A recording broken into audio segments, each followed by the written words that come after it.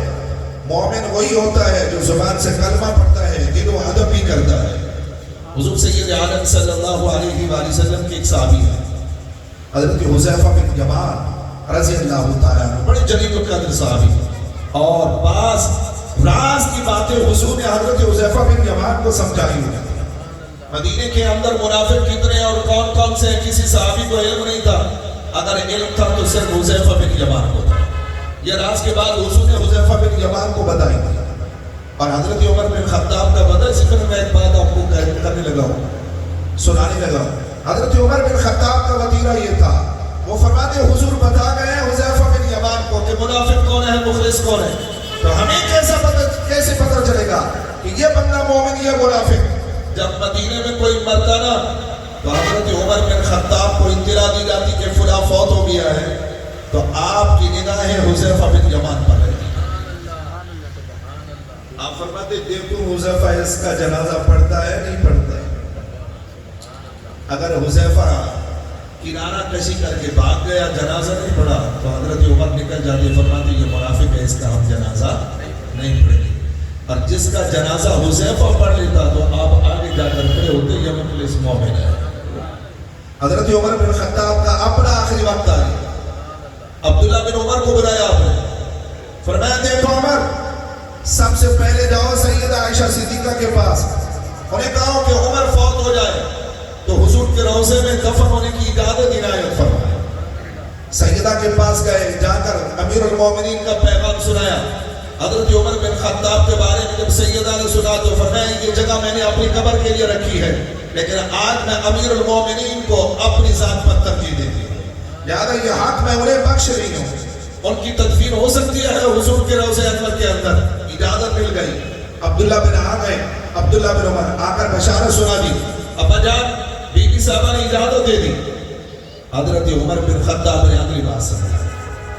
آپ نے فرمایا سن, جب میری وفات ہو جائے اور اس جسم سے عمر کی روح پرواز کر جائے, اور جب تم مجھے غسل دینے لگو تو دیکھنا حذیفہ غسل میں شریک ہوتا ہے نہیں ہوتا. اور جب تم میرا جنازہ پڑھنے لگو تو دیکھنا حذیفہ شریک ہوتا ہے نہیں ہوتا. اگر حذیفہ میری تغسیل کے اندر بھی شریک ہو جائے اور میرے نماز جنازہ میں بھی شریک ہو جائے تو عمر کی لاش کو حضور کے روضے میں دفن کرنا, اور اگر حذیفہ شریک نہ ہو تو عمر کی لاش کو جنت البقیع میں دفن کرنا. یہ وصیت کرنے کے بعد آپ دنیا سے رخصت ہوئے. اور عبداللہ بن عمر کہتے ہیں کہ حذیفہ بن یمان آپ کے غسل کے معاملات میں بھی پیش تھا, آپ کے کفن کے معاملات میں بھی پیش تھا. اور فرمایا جب جنازے کا وقت آیا میں نے دیکھا پہلی سامنے کھڑا ہوا تھا. تو حذیفہ بن یمان نے جنازے میں شریک ہو کر گویا اعلان کر گئے جو عمر کے ایمان میں شک کرے وہی منافق ہوتا ہے. عمر مخلص مومن ہے, اگر مخلص مومن نہ ہوتا حذیفہ بن یمان عمر بن خطاب کے جنازے میں کبھی شریک نہ ہوتا. حضرت حذیفہ بن یمان تھا تو بڑا غریب صاحب, کوئی مالدار نہیں ہے، رقبے والا نہیں ہے، سارا دن محنت مزدوری کرنے والا شخص، اور پھر اس کے گھر کے اندر ایک بوڑھی ماں ہے، بستر برق پر پڑی ہوئی ہے، اٹھ کر بیٹھ نہیں سکتی، اپنے ہاتھ سے کھانا نہیں کھا سکتی۔ حضرت حذیفہ بن یمان صبح ماں کی خدمت کرتے، کھانا کھلاتے، پھر اپنے کام پر نکل جاتے، جب شام ہوتی تو واپس آ جاتے۔ سب سے پہلا کام ہوتا یہی ہوتا تھا، کھانا بنوانا اور پھر ماں کو اپنے ہاتھ سے کھانا کھلانا۔ پھر جب ماں کھانا کھا چکی تو پھر ان کے ہاتھ دھلانا، منہ دھلانا، پھر ان کے قدم دبانا بیٹھ کر، اور پھر میٹھی میٹھی باتیں کرنا، ماں کا دل بہلانا بیٹھ کر۔ اور میں کہتا ہوں یہ خوش نصیب اولاد ہوتی ہے جو ماں باپ کی خدمت کر لیا کرتی ہے، جن کو خدمت کا موقع نصیب ہو جائے وہ خوش نصیب انسان ہوتا ہے۔ اور دوستوں میں یہ بھی کہتا چلو ضمن، جس گھر کے اندر ایک ماں اور ایک باپ زندہ ہے، سمجھ لو کہ اس گھر کے اندر دو ولی کامل موجود ہیں۔ اللہ نے ان کو ولی کامل کا درجہ دیا، بھلے ان کا عمل کیسا بھی ہو، وہ باعمل ہے یا بد عمل ہے ان کا اپنی جگہ پر، لیکن اولاد کے حق کے اندر ماں اور باپ ولی کامل کا درجہ رکھتی ہیں، اس لیے اولاد پر لازم ہے کہ ان کی خدمت کیا کرے۔ حضرت عمر بن خطاب کے بیٹے عبداللہ بن عمر گزرے نا ایک راستے سے، ایک بدو گدھے پر سوار آ رہا ہے، حضرت عمر کے بیٹے نے دیکھا تو اپنی سواری سے اتر کر ہاتھ باندھ کر مؤدبانہ کھڑے ہو گئے۔ جب وہ بدو قریب آیا اس کے قریب گئے اور جھک کر اسے سلام کیا اور پکڑ کر سینے سے لگایا اور ان کی خیریت معلوم کی، اور پھر اپنی گرے سے کچھ درہم نکال کر انہیں نذرانہ پیش کیا۔ پھر وہ سوار ہوئے، جب وہ رخصت ہو گئے تو سواری پر سوار ہونے لگے۔ آپ کا ایک غلام ساتھ ہے، کہتے ہیں یا عبداللہ بن عمر، حضور یہ فرمائیے کہ آپ نے ایک بدو کی اتنی تعظیم و توقیر کیوں کی ہے، ادب اور احترام کیوں کیا؟ وہ ایک تو ان پڑھ عجب قسم کا آدمی ہے اور دیہات کا باشندہ ہے۔ آپ فرماتے ہیں میں نے اس کے علم کی وجہ سے نہیں ادب کیا، اس کے مرتبے اور مقام کے لحاظ سے نہیں، کسی اور زاویے سے نہیں، فقط ادب اس لیے کیا کہ ایک دن میں نے اسے اپنے والد کی کچہری میں بیٹھا ہوا دیکھا تھا۔ اور پھر دین نے کہا ہے جو باپ اور ماں کا ہم نشین ہونا، اس کی تعظیم اور توقیر کیا کرو۔ تو فرمایا اپنے والد کی اس نشست کی نسبت سے میں نے اس کی تعظیم اور توقیر کی ہے۔ حضرت حذیفہ بن یمان والدہ کی خدمت کرتے رہے گی۔ ایک دن والدہ کی بارگاہ میں عرض کرتی امیرہ کئی دن ہو گئے حضور کی بارگاہ میں حاضری کی سعادت نصیب نہیں ہو گئی، تو آپ اجازت دیں میں سرکار کی بارگاہ میں حاضری دے کر آؤں، لیکن ہاں ماں آپ کے بڑھاپے کا اور تنہائی کا بھی مجھے لحاظ ہے، اس لیے زیادہ دیر نہیں رکوں گا، میں وعدہ کرتا ہوں فقط ایک نماز پڑھوں گا واپس آ جاؤں۔ لیکن والدہ نے منع کر دیا کہ اپنی بوڑھی ماں کو کس کے سہارے پر چھوڑ کر جائے، اس لیے تمہیں جانے کی اجازت نہیں۔ آپ نہ گئے، پھر کئی یوم اور گزر گئے۔ جب اداسی اپنی انتہا کو پہنچی اور پھر عشق و محبت نے غلبہ پایا تو ہر چیز بے کیف بے لذت سی ہو گئی۔ آج جب ہاتھ میں روٹی لی اور ماں کی خدمت میں حاضری دینے کے لیے جا رہے تھے، توجہ مدینے کی طرف تھی، تو دل میں آیا خیال، بارگاہ الوہیت میں ملتجی ہو گئے، بارے الہ آج تو کوئی ایسا گر سکھا کہ ماں کی خدمت میں پیش کروں تو ماں راضی ہو جائے۔ جب جا کر کھانا کھلایا، پھر والدہ کی خدمت میں مصروف ہو گئے، آپ کے قدم دبا رہے تھے بیٹھ کر، تو ماں نے پوچھ لیا بیٹا کچھ کہنا چاہتے ہیں؟ فرمایا امی کہنا تو چاہتا ہوں لیکن ایک شرط ہے۔ پوچھا کون سی؟ فرمایا شرط یہ ہے کہ جب تک کہ میری بات پوری نہ ہو جائے آپ نے کوئی جواب نہیں دیا۔ تو ماں نے کہا جی ٹھیک ہے۔ حضرت حذیفہ بن یمان بولے، عرض کرتے ہیں امی جان بہت کیے ہوئے، اب تو سو بھی جاؤں تو نیند نہیں آتی، کام کروں تو دل نہیں لگتا، نظر کسی اور طرف رہتی ہے، دل کسی اور طرف متوجہ رہتا ہے۔ بی بی کرم فرمائے مجھے اجازت دیں، میں حضور کی زیارت کے لیے جانا چاہتا ہوں، اب دل بے قرار سا ہو گیا، اسے قرار اور سکون نصیب ہے۔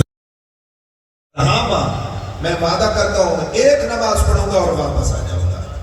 اور دوسری بات یہ ہے کہ جب میں حضور سے اجازت مانگوں گا واپسی کی، تو پھر سرکار کے قدم چوم کر عرض کروں گا حضور میری بوڑھی ماں ہے، بستر مرگ پر پڑی ہوئی ہے، کرم نوازی فرمائیں، ان کے لیے دعائیں مغفرت فرمائیں۔ تو ماں کے دل میں آیا خیال کہ اگر بیٹا وفا کر دے اور درخواست پیش کر دے، سرکار تو بڑے کریم ہے، رؤوف الرحیم ہے، تو پھر منگتے کو خالی موڑتے نہیں ہیں اور کسی کو مایوس چھوڑتے نہیں ہیں. تو سرکار کی بات کی جائے گی تو حضور رب کی بارگاہ میں ضرور سفارش فرمائیں گے. جب سرکار سفارشی ہو جائیں گے تو رب ضرور کرم فرمائے گا. یہ تو بڑا سنہری موقع ہے, اسے ہاتھ سے نہیں جانا چاہیے. تو مالک کا بیٹا بات پوری کہاں جی امی بات پوری ہو چکی ہے. تو مالک کا سن وعدہ کرے ایک نماز پڑھے گا دوسری نہیں پڑھے. جان وفادار بیٹے کا وعدہ ہے صرف ایک نماز پڑھوں گا دوسری نہیں پڑھوں گا.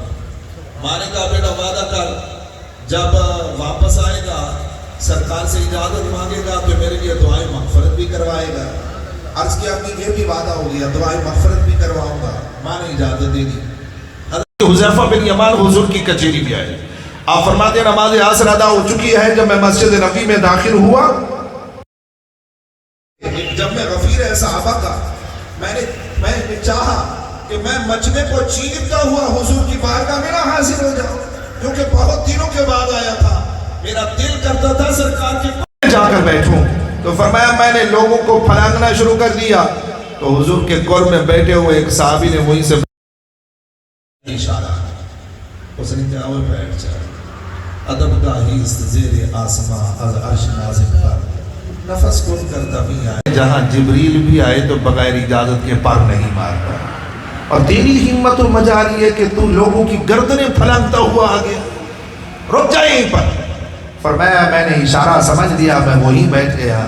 نماز مغرب کا وقت ہوا حضور نے نماز مغرب پڑھائی. مگر میرے محبوب نبی کا معمول یہ تھا کہ آپ ہر نماز کے بعد تھوڑی دیر اس کے لیے ہی صحیح مگر کچہری ضرور ہوتی تھی. لیکن آج سرکار نے کچہری نہیں فرمائی. حضور نے فرض نماز پڑھائی اور پھر مصلی سے اٹھے اور گھر کی طرف روانہ ہو. حضرت حذیفہ بن یمان کہتے ہیں مجھے آیا خیال کہ سرکار تشریف لے جا رہے ہیں گھر. اگر عشاء کی نماز سے پہلے حضور گھر سے باہر نہ آئے میرا کیا بنے گا. مجھے عشاء تک تو رکنا پڑے گا. پھر عشاء کی نماز حضور کے پیچھے ادا کروں گا. ماں پوچھے گی سب سے پہلے یہ بتا کہ نمازیں کتنی پڑھ کے آیا وہاں. تو میں کہوں گا دو. ہو سکتا ہے ماں تانا دے بے وفا نکلا نا. جب وہاں پہنچا تو بوڑھی ماں کو بھول گیا تھا پھر آرام سے بیٹھ گیا تھا. اور اگر میں پہلے چلا جاتا ہوں تو پھر ماں پوچھے گی میرے لیے دعائیں مغفرت کرائی تھی. میں کہوں گا نہیں تو پھر ماں کہے گی بے وفا نکلا نا اپنا کام کیا اور ماں کو بھول گیا. تو اب ہوگا کیا. فرماتے ہیں میں نے ہمت کی اور میں حضور کے پیچھے چل پڑا. لیکن چلتا ایسا ہوں کہ کہیں قدموں کی آہٹ کی آواز بھی حضور کے گوش مبارک تک نہ پہنچ جائے اور میں بے ادب شمار نہ ہو جاؤں. آہستہ قدم رکھتا ہوں آہستہ اٹھاتا ہوں آہستہ آہستہ حضور کے پیچھے چلتا ہوں. آگے سرکار خرامہ چلتے تشریف لے جا رہے ہیں. پیچھے غلام جا رہا ہے. فرماتے ہو حضور چلتے چلتے اپنے دروازے پر آ گئے. اب تو میرے پاؤں کے نیچے سے زمین بھی کھسکنے لگ گئی. میں نے رب کی بارگاہ میں فریاد کی بار الہ اپنے محبوب کو میری طرف متوجہ کر دے. کرم نوازی فرما میری مشکل آسان فرما دے. فرماتے دل میں خیال آنا ہی تھا کہ حضور رک گئے دروازے پر لیکن موڑ کر پیچھے نہ دیکھا. چہرہ انور حضور کا گھر کی طرف پیٹھ مبارک میری طرف اور میں ایسا ایسا بدستور چلتا جا رہا ہوں. رک کر حضور نے میرا نام لے کر کہا حذیفہ بن یمان ہے اور میرے قریب آ جا. خدا تجھے بھی بخشے تیری ماں کو بھی بخشے. فرمایا میں دوڑا حضور کے قدموں سے لپکا جا کر سرکار نے پکڑ کر سینے سے لگایا. ہلکا سا مسکرا کر فرمایا ماں سے وعدہ کر کے آیا تھا دعائیں مغفرت کراؤں گا. اللہ کے رسول فرمایا جا ماں کو بشارت ہے ہم نے دعا کی اللہ نے تیری ماں کو بخش دیا ہے. اس روایت سے جہاں ماں کی تعظیم توقیر ادب اور احترام کا پتہ چلتا ہے تو وہاں اس روایت سے یہ بھی پتہ چلتا ہے کہ صحابہ کو حضور کے ذات سے وہ عشق و محبت تھی کہ خالی نام کا کلمہ نہیں پڑھتے تھے. اگر چاند یوم پی جائے حضور کا دیدار نہ ہو تو بے قرار ہو جایا کرتے تھے. یہی حذیفہ بن یمان ہے. ایک دن حضور کی کچہری میں آ کر بیٹھا تھا. عرض کرتے حضور آگے ہاتھ کیجئے میں آپ کے ہاتھ پہ ہاتھ رکھ کر بیعت کرنا چاہتا ہوں. کلمہ پڑھ چکا ہے مسلمان ہو چکا ہے لیکن آج پھر بیعت کرنا چاہتا ہے.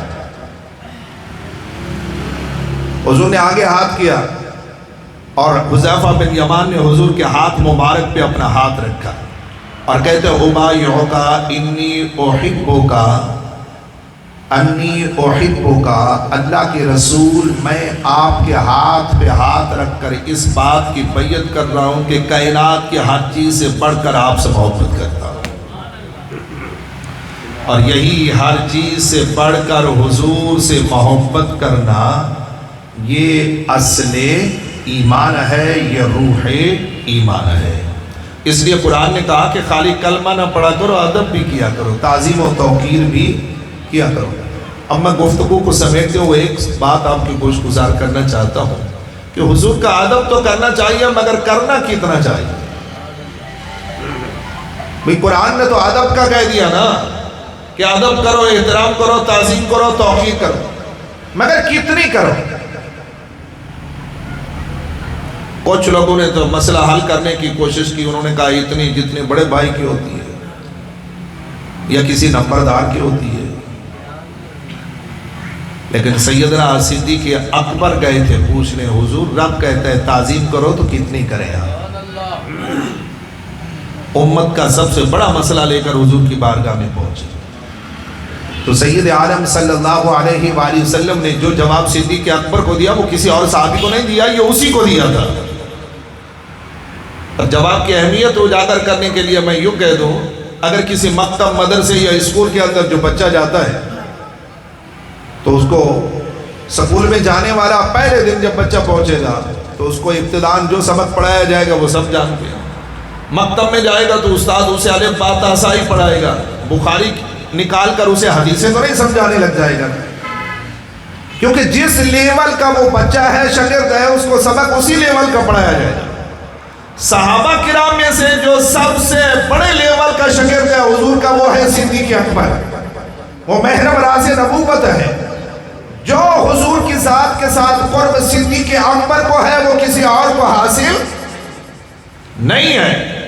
آج صدیق اکبر وہی پوچھنے گئے اور جا کر سوال کرتے ہیں، یا رسول اللہ آپ اپنی حقیقت تو آشکارا کیجیے، اپنا مرتبہ اور مقام تو سمجھائیے، ہم آپ کی تعظیم کریں تو کتنی کریں، ادب کریں تو کتنا کریں؟ حضور سید عالم صلی اللہ علیہ وآلہ وسلم نے کسی اور صحابی کو نہیں، صدیق اکبر کو مخاطب کر کے کہا، یا ابا بکر لم یعرفنی حقیقت غیر ربی، ابو بکر میری حقیقت کو سوائے میرے رب کے کوئی جان سکتا ہی نہیں ہے، میری عظمت کی انتہا کو سوائے میرے رب کے کوئی جان سکتا ہی نہیں ہے۔ فرمایا رب نے میرا اتنا عرف و اعلیٰ مقام بنایا کہ کسی کی عقل کی وہاں تک رسائی ہی نہیں ہے۔ اسی لیے اقبال نے کہا تھا، بہتر ہے دل کے پاس رہے یہ پاسبان عقل، لیکن کبھی کبھی اسے تنہا بھی چھوڑ دے۔ اس نے کہا ماں باپ کا ادب کرے عقل سے پوچھ لیا کر، پیر استاد کا ادب کرے عقل سے پوچھ لیا کر، ہر ادب والے کا ادب کر مگر عقل سے پوچھ لیا کر، جب آمنہ کے لال کی بات آئے تو عقل کو بے دخل کر دیا کر، کیونکہ یہاں عشق کام آتا ہے، یہاں عقل کام نہیں آتا۔ اور دوسرے مقام پر پھر بولا تھا ایک بار، اس نے کہا گزر جا عقل سے آگے کہ یہ نور چراغ راہ ہے منزل نہیں ہے۔ اس نے کہا اندھیری رات ہو نا اور اندھیری گلی ہو تو وہاں دیا جلا دیا جاتا ہے، بلب لگا دیا جاتا ہے روشنی کے لیے، وہ دیا وہ بلب منزل کی سمت بتانے کے لیے ہوتا ہے، منزل تک پہنچانے کے لیے نہیں ہوتا، وہ دکھاتا ہے جس طرف جا رہا ہے وہ راستہ یہی ہے۔ تو گویا دیا منزل دکھاتا ہے، منزل تک پہنچاتا نہیں ہے۔ اقبال کہتا ہے گزر جا عقل سے آگے کہ یہ نور چراغ راہ ہے منزل نہیں ہے۔ اس نے کہا جس عقل کے گھوڑے پہ سوار ہو کر نا تو مقام مصطفیٰ کا متلاشی بن گیا ہے، یہ عقل تجھے مقام مصطفیٰ کی طرف جانے والا راستہ دکھانے آیا ہے، وہاں تک پہنچانے نہیں آیا۔ عقل قربان کن بپیش مصطفیٰ، جب مقام مصطفیٰ کی بات آئے تو پھر عقل کو قربان کر دیا کر۔ بات کو مکمل کرتے ہوئے آیت قرآنی سے اس کو ختم کرتا چلو۔ دیکھیے قرآن میں دو جملے آئے، دو آیتیں آئیں، ایک ہے وَمَن يُعَظِّمْ شَعَائِرَ اللَّهِ فَإِنَّهَا مِن تَقْوَى الْقُلُوبِ، فرمایا اللہ کی نشانیوں کی جو تعظیم کرے گا وہی متقی ہوگا۔ اور دوسرے مقام پر فرمایا وَتُعَزِّرُوهُ، اس رسول کی تعظیم بھی کیا کرو۔ اب علماء فرماتے ہیں ماں باپ کی تعظیم کے لیے، پیر استاد کی تعظیم کے لیے، ہر عظمت والے کی تعظیم کے لیے قرآن کریم کے اندر جو جملہ آیا وہ ہے عزم، اس کا معنی ہوتا ہے تعظیم کرنا، اور آمنہ کے لال کی تعظیم کے لیے جو جملہ آیا وہ ہے عزر، اس کا معنی بھی تعظیم کرنا، معنی اس کا بھی تعظیم، معنی اس کا بھی تعظیم، مگر عزم عین زوا اور میم ہے، اور عزر کے اندر عین زی اور را ہے، وہ حروف اور ہے، یہ حروف اور ہے، وہ کلمہ اور یہ کلمہ اور وہ جملہ اور یہ جملہ اور، فرمایا لفظ بدل کے قرآن میں نقطہ سمجھایا، ہر عظمت والے کی عظمت ایک طرف، آمنہ کے لال کی عظمت ایک طرف، حضور کی عظمت کو کوئی نہیں کر سکتا۔ نعرہ رسالت، نعرہ حیدری۔